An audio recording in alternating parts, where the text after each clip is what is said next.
Hey, it's JP with Central Idaho Mountain Weather. It is January 24th, 2025. Looking out at Big Basin, kind of a rare view over there. Was skiing with some hut renters yesterday after fixing the stove and managed to squeeze out some actually soft turns mixed with a lot of windboard. And if you're still appreciating this broadcast, you have to do a one-time donation, or even better, do a sustaining membership. Sign up for that monthly donation to keep it going. Weekend outlook: we got a little snowstorm coming through in the this morning. It'll be over by about noon. We got a cold front coming through, producing that light snow, anywhere from a trace to 2 inches in the mountains. 2 inches, I think, would be a little bit, grateful, but unexpected based on the radar. And then we'll be shifting back to more sunny skies through the rest of the weekend with cooler temperatures. We've been kind of climbing into the upper 20s, pushing into the 30s in the valleys, and we'll drop back down to the mid 20s tomorrow with this cold air that's coming through. But then we have more high pressure coming. Looking at morning temperatures, it's 10 degrees down in Ketchum, 11 in Haley, whopping 12 degrees up in Stanley. So a lot warmer conditions starting out the morning. Looking at the satellite reel, we have low pressure right above us. It's going to drop down into California, forming a closed low, and a cold front in front of it between that cold and warm air. So that's bringing us our moisture today. Then we got that high pressure above that that's going to sink in for the rest of the week and set up another blocking pattern for any moisture coming in. All right, looking at the moisture, it looks very different from the HRRR over to the NAM. So you can see the HRRR is looking pretty light in snowfall, whereas the NAM is looking a little bit better. And this band here is definitely tracking on the radar. We'll look at that in a second. But this is going to be a quick hitting system, I guess you can call it, before it develops into a low in California. All right, looking at the latest radar runs, you can see that kind of juicier band here to the western side between pretty much heading to Soldiers right now. And there's a little bit of moisture streaming in the Sawtooth Valley, and there's kind of a radar blockage for the rest of the things to the north. And we can see that when we look through the webcams this morning. Nothing at Galena, nothing at Sun Valley yet. But then we look to the cameras to the north. It's snowing in Smiley Creek, and it's snowing up by the fish hatchery. So not heavy snow. You can still see the lines on the road, so it doesn't look like it's going to be much, but at least it's something. All right, looking at amounts we're going to get today. We are looking at a trace of snow in the Wood River Valley, maybe up to close to an inch in Stanley. Most of the mountains picking up about an inch of snow, so nothing crazy with this one. And then it lingers through the night. Looks like not much. There's a couple of small specks on the HRRR and NAM presenting that.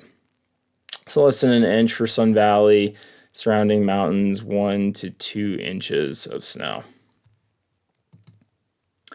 And looking into the crystal ball of the future, looking at, this is the GFS ensemble.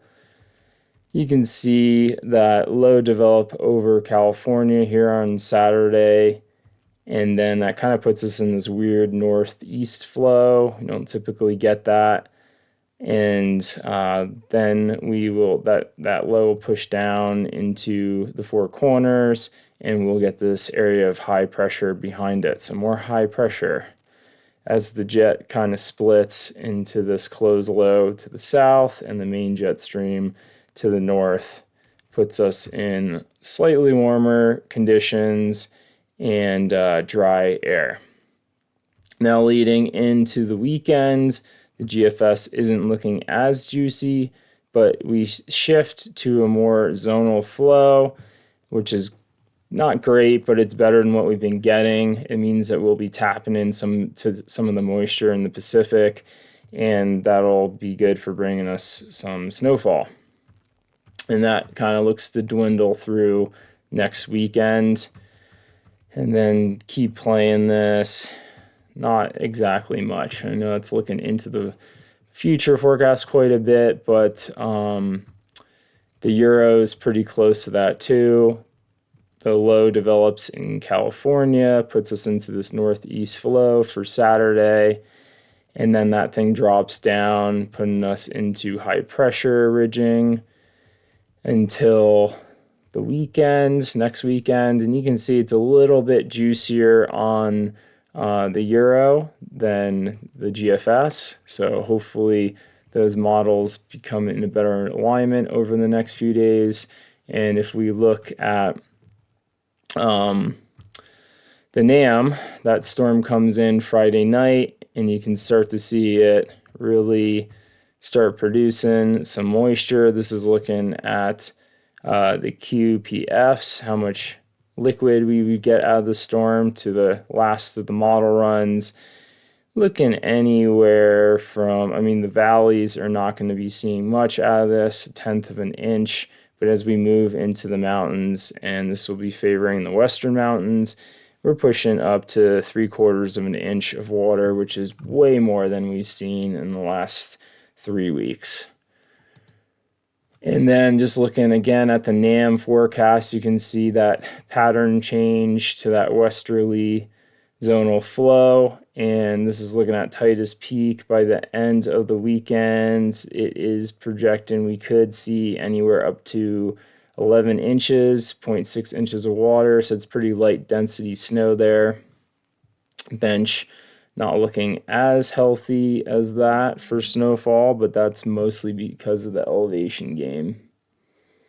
And then bogus, you're looking like you're going to pick up a good amount of this moisture too. It's looking pretty similar ratio-wise. It's going to be a little wetter, so the storm is going to be coming in pretty close to the freezing line, which wouldn't be a bad thing.